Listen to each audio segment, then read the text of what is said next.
السلام عليكم ورحمة الله وبركاته.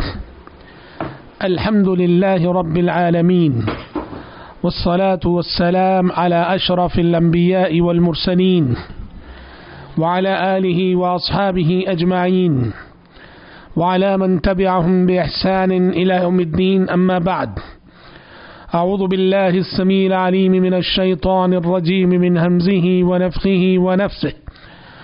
أولئك الذين هدى الله فبهداه مقتده. سامعین کرام، ہفتہ واری پروگرام نیک لوگوں کی صحبت میں اس کی ایک اور کڑی لے کر آج میں آپ کے حاضر خدمت ہوں. آج ہم انشاءاللہ تعالی گفتگو کریں گے صحابی رسول حضرت تمیم الداری رضی اللہ عنہ کے سلسلے میں. حضرت تمیم الداری رضی اللہ عنہ گرچہ بہت دیر سے مشرف اسلام ہوئے، سن 9 ہجری میں پیارے نبی صلی اللہ علیہ وسلم کی وفات سے سال 1.5 سال قبل گویا یہ مشرف اسلام ہوئے تھے. لیکن مختصر سی مدت میں حضرت تمیم الداری رضی اللہ عنہ نے طبقہ صحابہ میں ایک مقام بنا لیا. بڑی خصوصیات تھی ان صحابی کی. سب سے پہلی خصوصیت یہ تھی کہ یہ کرسچن تھے مشرف اسلام ہونے سے پہلے، اور باقاعدہ کرسچنوں کے راہب تھے. ہم یہ کہہ سکتے ہیں کہ سب سے پہلا پوپ جو مشرف اسلام ہوا وہ حضرت تمیم الداری رضی اللہ عنہ ہے. سب سے پہلا پادری جو مشرف اسلام ہوا وہ حضرت تمیم الداری رضی اللہ عنہ ہے.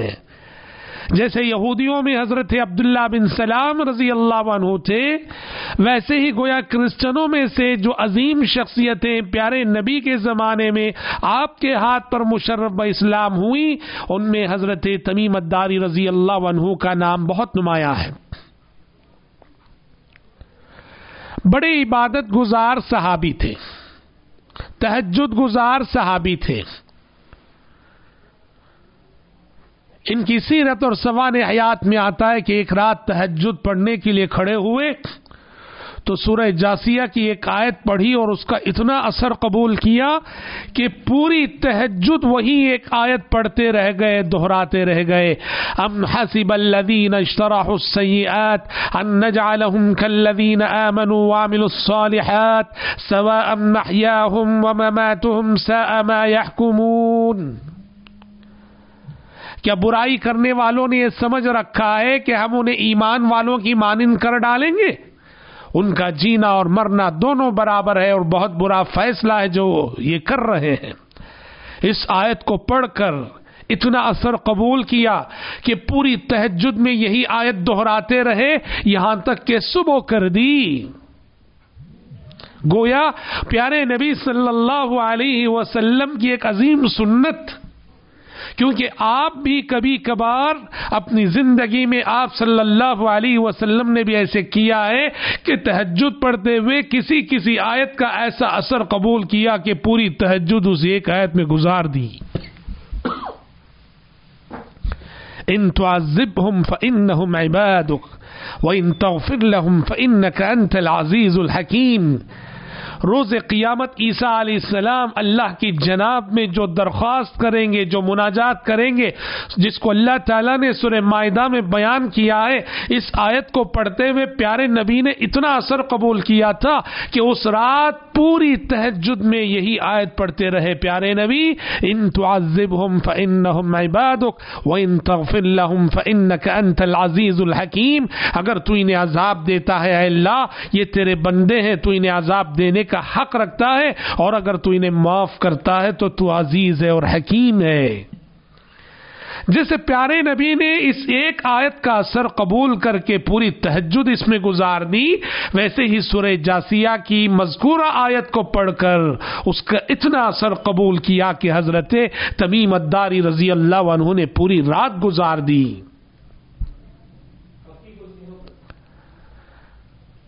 کہا جاتا ہے کہ حضرت تمیم الداری رضی اللہ عنہ یہ پہلے شخص ہیں جنہوں نے مسجدوں میں چراغ کو رواج دیا.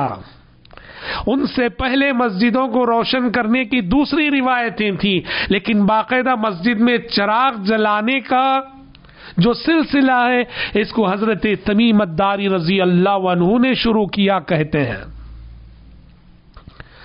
حضرت تمیم الداری رضی اللہ عنہ قبول اسلام سے پہلے ان کی زندگی کے دو واقعات ایسے ہیں کہ جو قبول اسلام سے پہلے پیش آئے، اور ان میں سے ایک واقعہ ان کے قبول اسلام کا سبب بنا۔ پہلا واقعہ کیا ہے؟ پہلا واقعہ یہ خود بیان کرتے ہیں کہ اسلام سے قبل میں اپنے دو ساتھیوں کے ساتھ سفر تجارت پہ نکلا تھا۔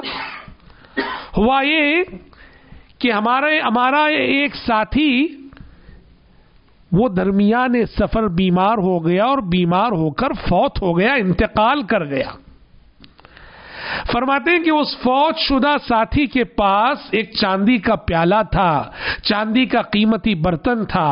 جب سفر میں اس کا انتقال ہو گیا تو ہم دو ساتھی، یعنی حضرت تمیم الداری ان کے ایک اور ساتھی، ہم دونوں نے اس برتن کو مارکیٹ میں 1000 درہم میں بیچ ڈالا اور آپس میں تقسیم کر لیے 500 درہم۔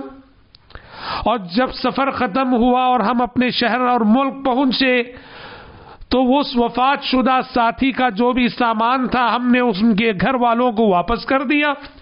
گھر والوں نے اس پیالے کے بارے میں پوچھا تو میں نے لا علمی ظاہر کر دی، میں نے کہہ دیا کہ ہم نہیں جانتے، جھوٹ بول دیا۔ یعنی یہ واقعہ قبول اسلام سے پہلے کا ہے، لیکن جب اسلام قبول کیے حضرت تمیم الداری رضی اللہ عنہ تو کہتے ہیں کہ میرے ضمیر نے قبول اسلام کے بعد مجھے ملامت کی، اور میں سیدھے اس وفات شدہ ساتھی کے رشتہ داروں کی خدمت میں پہنچا، اور پہنچ کر سارا ماجرا میں نے انہیں سنایا اور کہا کہ ہم نے آپ سے جھوٹ کہا تھا، وہ چاندی کا پیالہ ہم دونوں نے بیچ دیا تھا اور 500 درہم ہم نے بانٹ لیے تھے، یہ لیجئے میرے حصے کے جو 500 درہم میں نے لیے تھے وہ لے لیجئے۔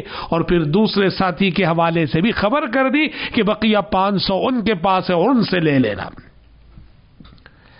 لیکن جس قصے نے حضرت تمیم الداری رضی اللہ عنہ کو ایک الگ پہچان عطا کی ہے، اور جس واقعے کے حوالے سے وہ جانے جاتے ہیں، وہ ہے دجال سے ان کی ملاقات۔ حضرت تمیم الداری رضی اللہ عنہ ایک ایسے صحابی ہیں کہ جنہوں نے باقاعدہ دجال سے ملاقات کی ہے۔ کیا ہوا تھا؟ ایک مرتبہ یہ سمندری سفر پر تھے، قبیلے لخم اور جذام کے 30 افراد ان کے ساتھ تھے سفر میں۔ ہوائیں ان کے سفینے سے کھلواڑ کرتی رہی اور ان کا سفینہ سمت سفر بھول کر بھٹک گیا۔ در بدر کی ٹھوکریں ان کا سفینہ کھاتا رہا، تقریباً 1 مہینہ سمندر میں بھٹکتے رہے۔ یہ کہتے ہیں کہ 1 مہینہ بعد مغربی سمت ایک جزیرہ ہمیں ملا جہاں جا کر ہمارا سفینہ رکا، اور اس جزیرے میں جب ہم داخل ہوئے تو کہتے ہیں کہ ایک عجیب و غریب مخلوق، لمبے لمبے بالوں والی جانور نما مخلوق۔ ہم نے پوچھا کون ہو تم؟ اس نے کہا کہ میں جساسہ ہوں، یعنی جاسوسی کرنے والی۔ تو تمیم الداری رضی اللہ عنہ کہتے ہیں کہ ہم نے کہا کہ جساسہ کا مطلب کیا ہے، تمہاری پہچان کیا ہے اور تم کرتے کیا ہو؟ یہ سن کر جساسہ نے کہا کہ چھوڑو یہ سب باتیں، ذرا اس شخص کے پاس چلو جو وہاں ہے۔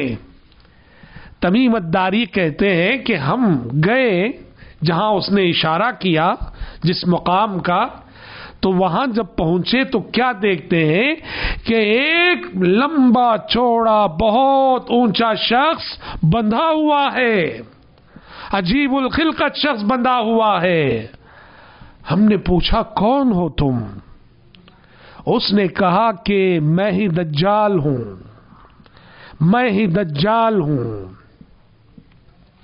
دجال نے اس کے بعد تمیم الداری رضی اللہ عنہ اور ان کے ساتھیوں سے سوالات کیے کچھ، اور یاد رہے کہ اس وقت تمیم الداری مسلمان نہ تھے جس وقت یہ سب دیکھ رہے ہیں وہ، اور یہ واقعہ اور اس سمندر میں بھٹکنے کا جو ان کے ساتھ ہوا اس وقت وہ مشرف اسلام نہیں ہوئے تھے۔ کہتے ہیں دجال نے ان سے پوچھا، کئی سوالات کیے، کہا کہ بیسان کے نخلستان کے بارے میں کیا جانتے ہو؟ تو تمیم الداری نے کہا کہ وہ بیسان کا نخلستان وہ کھجور دے رہا ہے ہر سال۔ دجال نے کہا قریب ہے وہ زمانہ کہ بیسان کا یہ نخلستان کھجور دینا بند کر دے۔ پھر دجال نے کہا تبریہ کی جھیل کے بارے میں مجھے بتاؤ، تبریہ کی جھیل۔ تمیم الداری کہتے ہم نے اسے بتایا کہ اس میں پانی موجود ہے اور وافر مقدار میں موجود ہے۔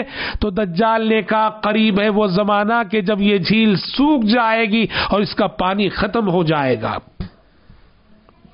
پھر دجال نے کہا امی قوم کے نبی کے بارے میں مجھے بتاؤ، کیا وہ مبعوث ہو چکا ہے؟ تمیم الداری نے کہا ہم نے اسے جواب دیا ہاں وہ مکے میں مبعوث ہو چکا ہے اور ہجرت کر کے مدینہ آیا ہوا ہے۔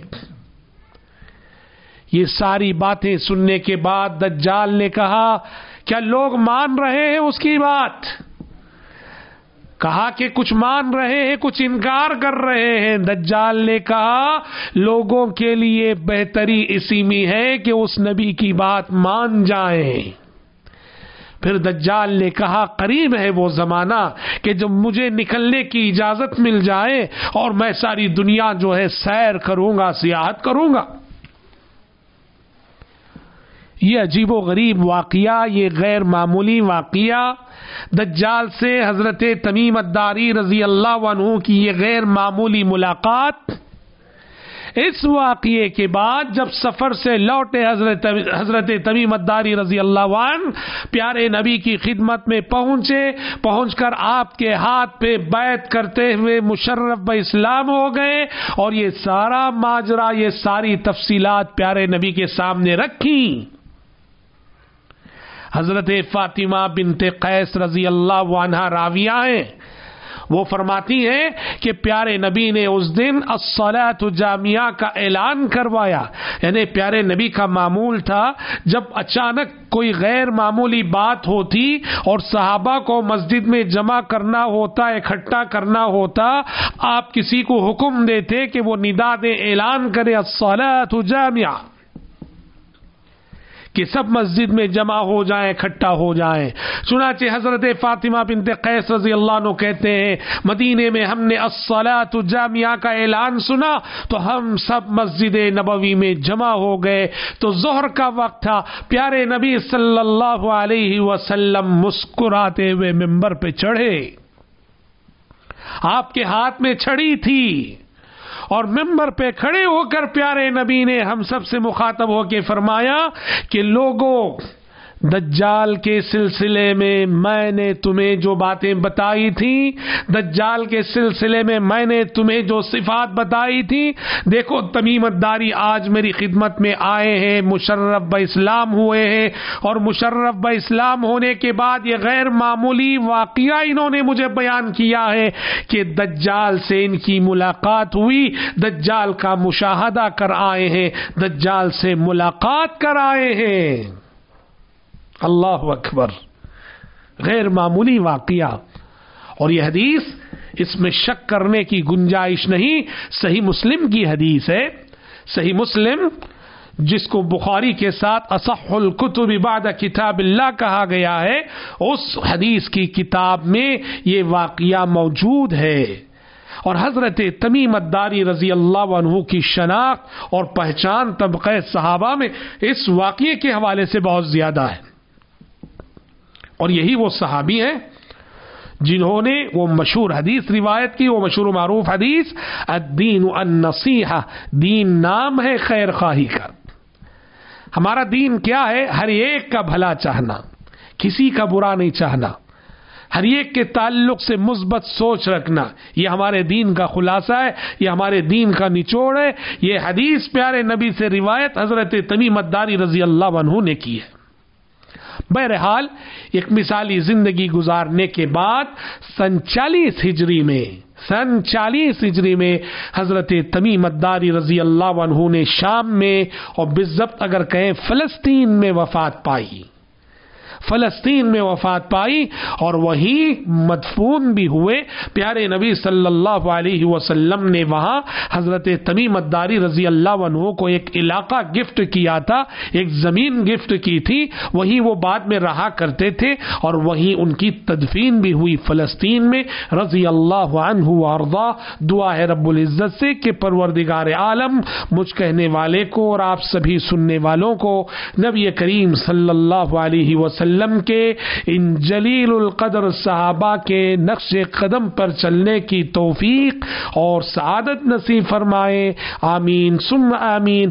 وآخر دعوانا ان الحمد للہ رب العالمین. والسلام علیکم ورحمۃ اللہ وبرکاتہ.